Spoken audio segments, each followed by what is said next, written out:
Hello there. This is News Channel Nebraska. My name's Eric McKay. Thank you so much for joining us. Let's take a look at our top headlines today. A meeting between President Donald Trump and one of his administration's closest allies putting immigration policy in focus Monday and addressing the legal fight around a Maryland man mistakenly sent to El Salvador's notorious mega prison. Karen Kaifa has more from outside the White House. El Salvador's President Nayib Bukele was already seen as one of the Trump administration's closest foreign partners because his collaboration is so crucial to President Trump's mass deportation strategy.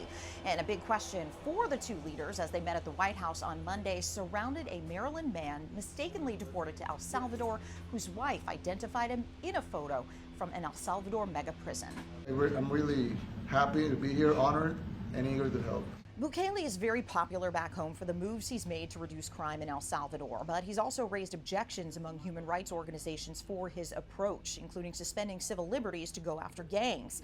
The country's notorious terrorism confinement center, CCOT, now houses hundreds of migrants who were ousted by the U.S., who the Trump administration claims, without providing evidence, are gang members or violent criminals, making El Salvador a key partner in the Trump administration's mass deportation strategy. We appreciate working with you because you want to stop crime, and so do we. And it's very, very effective. Reporters pressed the two leaders and Trump administration officials for answers about Kilmar Armando Abrego Garcia, the Maryland father who was mistakenly deported to the CCOT prison because of an administrative error. The Supreme Court said last week the Trump administration needs to facilitate his return to the U.S. Attorney General Pam Bondi said if El Salvador decides to release him, the U.S. would send a plane. But Bukele said he doesn't plan to. Of course, I'm not going to do it. It's like, the question is preposterous. How can I smuggle a terrorist into the United States? I don't have the power to return him to the United States. And the Trump administration has claimed Abrego Garcia is a member of the MS-13 gang. That is a claim his lawyers deny. Meanwhile, Trump also said he will deport as many, quote, dangerous undocumented immigrants as possible to El Salvador. At the White House, I'm Karen Kaifa. All this as a federal judge issued a setback to the president's immigration policy Monday. A U.S. district judge ruled the administration cannot end existing deportation protections for certain Cuban, Haitian, Nicaraguan, or Venezuelan migrants. Those migrants are in the U.S. legally under a humanitarian relief program known as CHNV parole.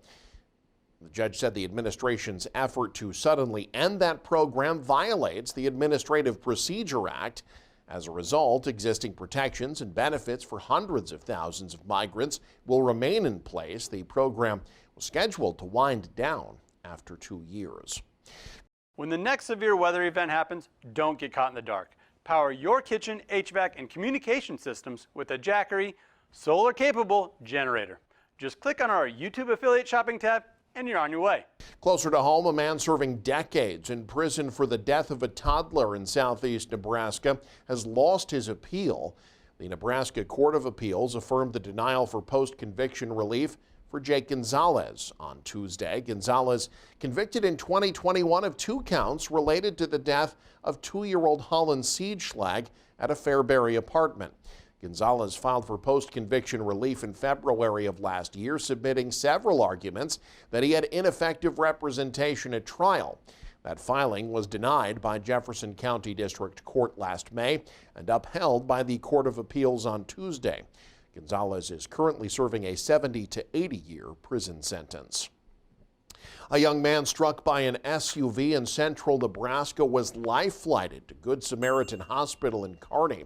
Buffalo County emergency personnel responded to the call Monday afternoon along Highway 30 near the intersection of Dakin Road.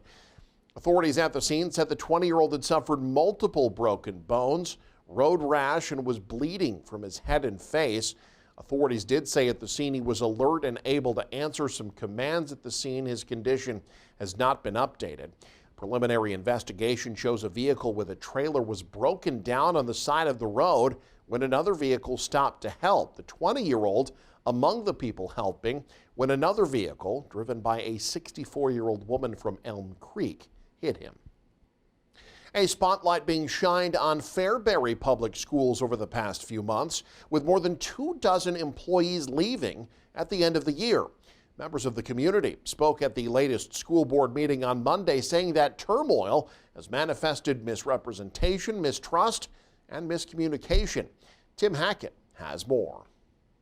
A large crowd of a few dozen people filled the old Fairbury Jeff's Gym for the latest meeting of the Fairbury Board of Education on Monday night, where 5 members of the Fairbury community, all either current or former educators or current or former parents within the school system, became the latest to voice their concerns about the growing disconnect between FPS teachers, administrators, and families.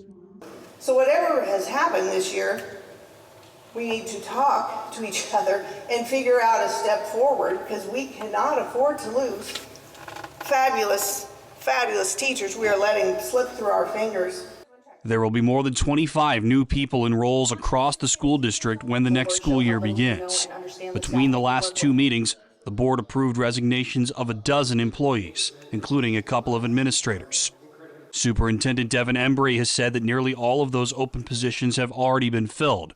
7 new hires were approved Monday night alone. But this high turnover rate has fostered plenty of mistrust between all parties, leaving some teachers feeling like the only way to go forward is to get out, and leaving some parents feeling like they're forced to pick a side. It seems that I, along with other parents in this community, we have to make a choice. Are we team administrators? Are we team teachers? What a pathetic position you've put us all in to make such a choice. We should be all on the same team, team students. But on a night in which many Fairbury students were celebrated for their successes in academics and extracurriculars this school year, there was still a thread of optimism that this apparent divide can be bridged as the summer approaches. We are not broken. We aren't broken. We're fractured, but we can come together. This can be done. Together we can make this district amazing. And it is amazing. Look at what we listened to tonight. In Fairbury, Tim Hackett, News Channel, Nebraska. Well, after a storm that wiped out power lines and power poles in Nebraska, Governor Jim Pillen has requested the first major federal disaster declaration of the year.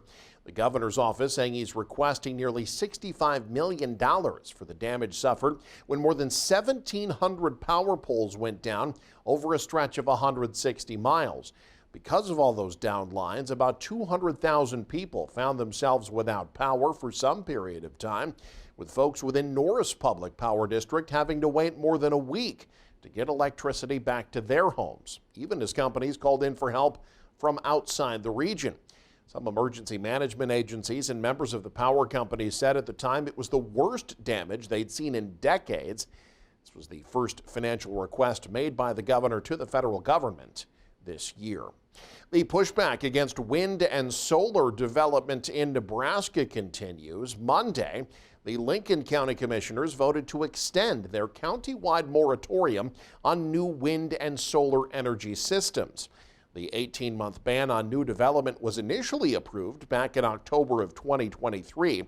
Commissioners said the 9-month extension approved Monday will give the consultant more time to develop a comprehensive plan for the county. The moratorium comes after Knox County earlier this month instructed its county planning commission to look into a full ban on wind and solar in that county. And several firefighters in central Nebraska received one of the highest awards possible Monday, credited with saving the lives of 2 people earlier this year. Ryan Valenta has more.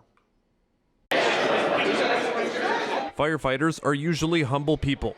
Many take this line of work just wanting to help people and aren't quick to accept public recognition. But an award was well-deserved for 4 Hastings Fire and Rescue firefighters who combined their training to help save the lives of 2 people in a burning house on January 16th. It was kind of a shock. We weren't expecting it, but once we found them, we knew what we had to do. Chance Bronson, Jonas Marshall, Colby Jensen, and Tom Treffer were presented life-saving awards for Mayor Jay Beckby and Fire Chief Troy Vorderstrass at Monday night's City Council meeting. Marshall and Treffer were one part of the 2 teams entering the home that morning to search for anyone still in the home. Marshall and his partner made the shocking discovery first. My partner and I, Chance Bronson, we entered in with the hose line, went into the corner where we knew that the fire was coming out of the roof, and then in the process, while we were heading that way, we opened the 2-bedroom doors on our way, and that's when we found both of them. Contrary to TV shows and movies showing firefighters rescuing people from burning houses all the time, that January morning was a first for Trevor in more than a decade with HFR. I've been in the fire service for 24 years total. This is my first basically rescue where we took someone out of a burning house and they survived. The victims were likely unconscious due to carbon monoxide poisoning with no working detectors in the house during the fire, but both have made a full recovery, and one of the victims was at Monday's ceremony to reunite with the fire crews. And we are receiving an award today. Nobody here is expecting that award, but it is nice to see that our hard work and training doesn't go unnoticed. And in the end, we were able to help 2 people successfully out of a house fire, and they lived to tell the story, and that's just a great feeling that we'll remember for a long time. I would also like to thank the community for their overwhelming support that morning. The donation of water, coffee, and food were greatly appreciated. We are thankful to be serving such a supportive community. Thank you, gentlemen. Reporting in Hastings, Ryan Valenta, News Channel, Nebraska. And you can stay up to date with the very latest by following us online. Head to newschannelnebraska.com and click on the News tab there. You can also follow us on X, like us on Facebook, and Instagram as well. Thanks for joining us. Have a great day. This is News Channel Nebraska.